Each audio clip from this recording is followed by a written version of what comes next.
கரூரில் கூட்ட நெரிசலில் சிக்கி 41 பேர் உயிரிழந்தது தொடர்பாக ஐஜி அஸ்ரா கார்க் தலைமையில் சிறப்பு குழு அமைத்து சென்னை ஐகோர்ட் உத்தரவிட்டுள்ளது.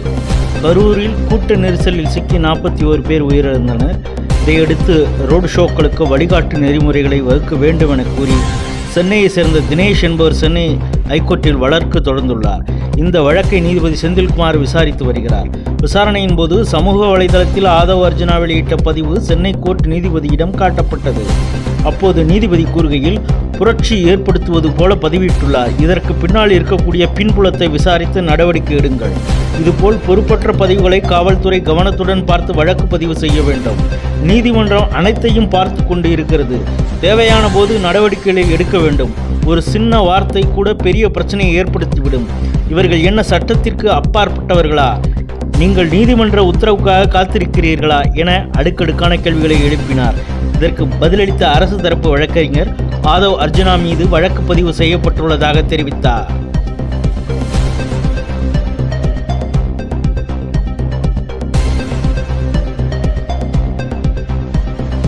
கரூர் கூட்ட நெரிசல் சம்பவம் தொடர்பாக ஆய்வு மேற்கொண்ட பாஜக உண்மை கண்டறியும் குழுவில் இடம்பெற்றிருந்த அனுராக் தாக்கூர் முதல்வர் ஸ்டாலினுக்கு கடிதம் எழுதியுள்ளார்.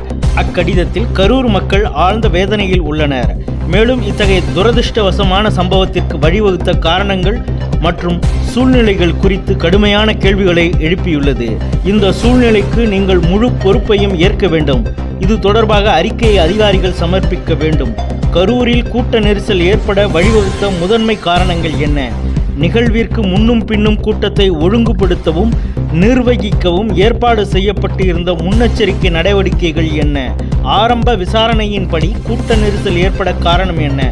இது போன்ற சம்பவங்கள் எதிர்காலத்தில் நிகழாமல் இருப்பதை உறுதி செய்வதற்கான மாநில அரசு திட்டமிட்டுள்ள நடவடிக்கைகளை பற்றி பரிந்துரைத்து சமர்ப்பிக்க வேண்டும். இந்த சம்பவம் குறித்து விரிவான அறிக்கையை சமர்ப்பிப்பதற்கு ஏதேனும் காலக்கெடு வரையறுக்கப்பட்டுள்ளதா? அதனை பொதுமக்களுக்கு வெளியிடப்பட வேண்டும். இந்த அவசர விஷயத்தில் சரியான நேரத்தில் பதிலை எதிர்பார்க்கிறேன் என அந்த கடிதத்தில் அனுராக் தாக்கூர் கூறியுள்ளார். கரூரில் நடந்த சம்பவம் தொடர்பாக அமைக்கப்பட்டுள்ள விசாரணை ஆணையம் ஒரு கண்துடைப்பு நடவடிக்கை தான் என்பது அனைவரும் அறிந்ததே. அப்படி இருக்கையில் முதல்வருக்கு ஏன் இத்தனை பதற்றம் என தமிழ்நாடு பாஜக முன்னாள் தலைவர் அண்ணாமலை கேள்வி எழுப்பியுள்ளார். முதல்வர் ஸ்டாலின் வெளியிட்ட அறிக்கையில் மணிப்பூர் கலவரம், குஜராத் மோர்பி பால விபத்து, உத்தரப்பிரதேசத்தில் கும்பமேளா பலிகளுக்கெல்லாம் உடனடியாக விசாரணை குழுவை அனுப்பாத பாஜக கரூரில் காட்டும் வேகத்தின் காரணம் என்ன? நிச்சயமாக அக்கறை இல்லை. முழுக்க 2026 தேர்தலில் அரசியல் ஆதாயம் தேடும் அற்பச் செயல் என விமர்சித்து இருந்தார். இது தொடர்பாக தமிழக பாஜக முன்னாள் தலைவர் அண்ணாமலை வெளியிட்ட அறிக்கையில், கள்ளக்குறிச்சியில் திமுக சாராய வியாபாரிகள் விற்ற கள்ளச்சாராயத்தால் 66 உயிர்கள் பறிபோனதே. அவர்கள் குடும்பத்தை சந்திக்க சென்றீர்களா முதல்வர் ஸ்டாலின் அவர்களே? கொடுந்துயரத்திற்கு ஆளான வேங்கை வயல் மக்களை சென்று சந்தித்தீர்களா? தங்கள் விவசாய நிலங்களை பாதுகாக்க போராடிய திருவண்ணாமலை மேல்மா விவசாயிகள் மீது குண்டர் சட்டம் போட்டீர்கள். அவர்கள் தலைமைச் செயலகம் வந்தபோது சந்திக்க மறுத்து காவல்துறையினரை வைத்து கைது செய்தது ஏன்? தென் மாவட்டங்கள் மழையால் பாதிக்கப்பட்டு பொதுமக்கள் அல்லல் பட்டபோது அவர்களுக்கு ஆறுதலாக இல்லாமல் இண்டி கூட்டணி கூட்டம்தான் முக்கியம் என டெல்லிக்கு போனது ஏன்? ஆட்சிக்கு வந்து 4 ஆண்டுகளுக்கும் மேலாக இப்படி நாட் ரீச்சபிள் மோடில் இருக்கும் உங்களுக்கு பாஜகவை விமர்சிக்கவோ கேள்விகள் கேட்கவோ என்ன தகுதி இருக்கிறது? கட்சி தொடங்கிய காலத்திலிருந்து இதுவரை ஒரு தேர்தலை கூட தனித்து நின்று எதிர்கொள்ள துப்பு இல்லாத கட்சி திமுக. உங்கள் கோழைத்தனமான வரலாறு இப்படி இருக்கையில் வீண் சினிமா வசனங்கள் ஏன் என அடுக்கடுக்கான கேள்விகளை எழுப்பியுள்ளார் Annamalai.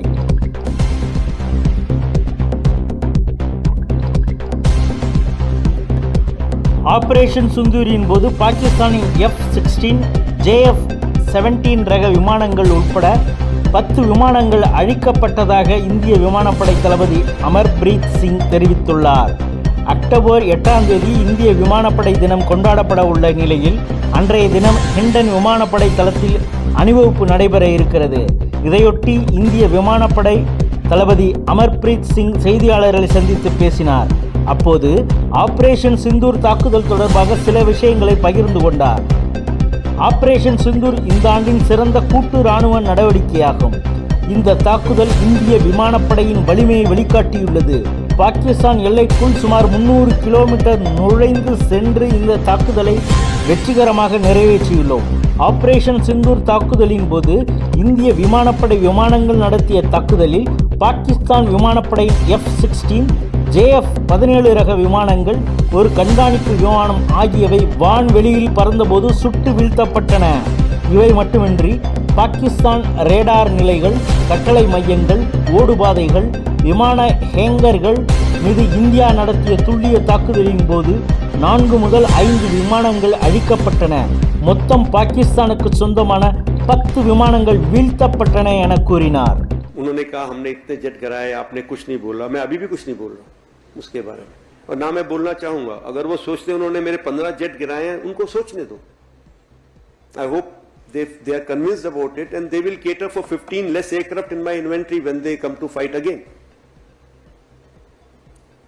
So why should I talk about it? तो मैं उसके बारे में आज भी कुछ नहीं बोलूंगा कि क्या हुआ, कितना नुकसान हुआ, नहीं हुआ, कैसे हुआ, क्या कुछ नहीं बताना चाहिए, क्योंकि उनको पता करने दो ना. जैसे हम भी तो कुरेद के निकाल रहे हैं ना, हमने क्या कर पाए हम लोग, तो उनको भी निकालने दो. लेकिन ये बात आपको सब वेरी क्लियर है कि आपने कोई एक ऐसी पिक्चर देखी है जहां पे हमारे किसी एयरबेस में कुछ गिरा हो, कुछ लगा हो, कोई हैंगर डिस्ट्रॉयड हो, कुछ हो. जो इतनी सारी पिक्चर्स हमने उधर की दिखा दी, वैसे एक भी पिक्चर वो नहीं दिखा पाए हमें.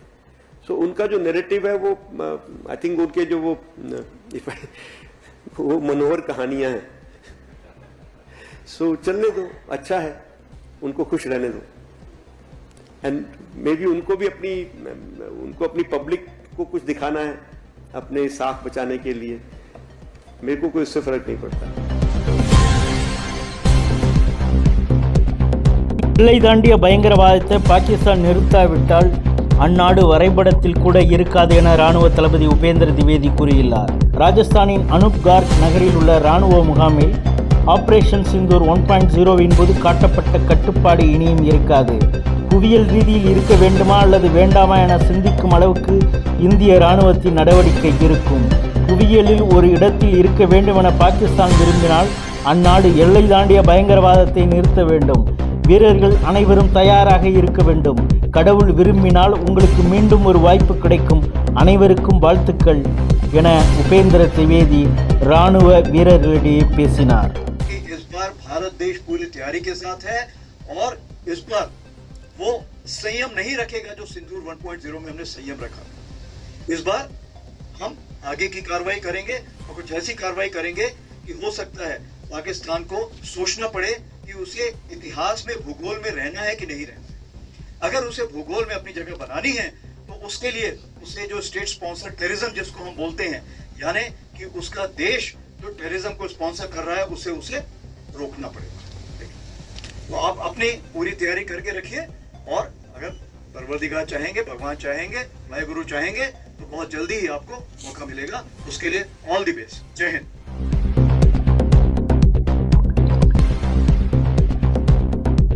தெலுங்கானா மாநிலம் ஹைதராபாத்தில் நடந்த நிகழ்ச்சியில் ராஜ்நாத் சிங், ஜெயின் சமூகத்தின் கொள்கை கோட்பாடுகள் இந்திய கலாச்சாரத்தில் ஆழமாக வேரூன்றியுள்ளது. ஜெயின் சமூகத்தினர் உலகில் கடின உழைப்பாளிகளாக இருக்கின்றனர். இந்தியாவின் ஆன்மீக கலாச்சார பயணத்தில் ஜெயின் சமூகத்தின் வரலாறு விலை மதிப்பற்ற பங்களிப்பை கொண்டுள்ளது. மருத்துவம், விமானம், போக்குவரத்து மற்றும் கல்வித்துறையாக இருந்தாலும் ஜெயின் சமூகத்தினர் முன்னணியில் உள்ளனர். இந்தியாவில் ஜெயின் மக்கள் தொகை 0.5% தான். ஆனால் அவர்கள் மொத்த வரி வசூலில் 24% பங்களிப்பை வழங்குகின்றனர். பொம்மைகள் முதல் இராணுவ டாங்கிகள் வரை இந்தியா அனைத்தையும் உருவாக்குகிறது. இந்தியா உலகின் தொழிற்சாலையாக உருவாகும் நாள் வெகு தொலைவில் இல்லை என ராஜ்நாத் சிங் பேசியுள்ளார். मैं गया हूं इन स्थानों पर. जैसे स्थानों पर स्थित भव्य जैन मंदिर जैन समाज की धर्म और अर्थ को साथ लेकर चलने की मान्यता को दिखाते हैं, उसके वह प्रमाण है. यह पवित्र स्थल जैन समाज की प्रॉस्पेरिटी और उनकी वास्तुकला योगदान को भी हाईलाइट करते हैं. जैन समाज का भारत की इकोनॉमी, भारत की अर्थव्यवस्था में भी बहुत बड़ा योगदान है. भारत की कुल आबादी भारत की कुल आबादी में जैन समुदाय का पार्टिसिपेशन, जैन समुदाय की हिस्सेदारी केवल 0.5%।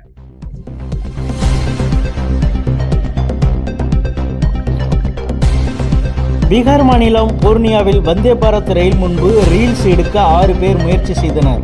அப்போது ரயில் மோதி 4 பேரும் சம்பவ இடத்திலேயே உயிரிழந்தனர். மேலும் 2 பேர் காயமடைந்துள்ளனர்.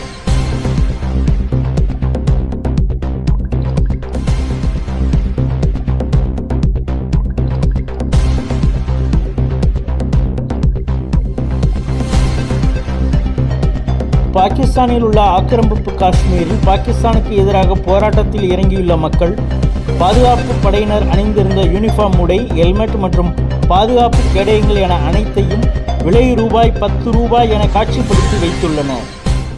10 रुपये 10 रुपये मायने 10 रुपये 50 ਦੇ 6 ਪੀਸ 50 ਦੇ 6 ਪੀਸ ਹੋਏ ਨਾ 50 ਦੇ 6 ਪੀਸ 10 रुपये 10 रुपये 10 रुपये 10 रुपये 10 रुपये मायने 10 रुपये 50 ਦੇ 6 ਪੀਸ 50 ਦੇ 6 ਪੀਸ ਹੋਏ ਨਾ 50 ਦੇ 6 இந்தியா வெஸ்ட் இண்டீஸ் இடையிலான முதல் நாள் டெஸ்ட் போட்டியில் வெஸ்ட் இண்டீஸ் அணி 44.1 ஓவர்களில் 162 ரன்களுக்கு அனைத்து விக்கெட்டுகளையும் இழந்து ஆட்டமிழந்தது. இந்திய அணி 38 ஓவரில் 2 விக்கெட் இழப்பிற்கு 121 ரன்கள் எடுத்திருந்த போது முதல் நாள் ஆட்டம் முடித்துக் கொள்ளப்பட்ட நிலையில் ராகுல் 53 ரன்களுடனும் கேப்டன் கில் 18 ரன்னுடனும் களத்தில் இருந்தனர். இன்று 2ஆம் நாள் ஆட்டத்தில் கேப்டன் கில் 50 ரன்னும் ராகுல் 100 ரன்களிலும் ஆட்டமிழந்தனர். பின்னர் களம் இறங்கிய துருவ் ஜுரேல் 125 ரன்கள் எடுத்திருந்த நிலையில் ஆட்டமிழந்தார். தற்போது ஜடேஜா 104 ரன்களும் வாஷிங்டன் சுந்தர் 9 ரன்களுடனும் களத்தில் உள்ளனர். இந்தியா மற்றும் இலங்கையில் அடுத்த ஆண்டு 2026 நடக்கவுள்ள T20 உலகக்கோப்பைக்கு இதுவரை தகுதி பெற்ற அணிகளின் விவரங்களை வெளியிட்டது ICC.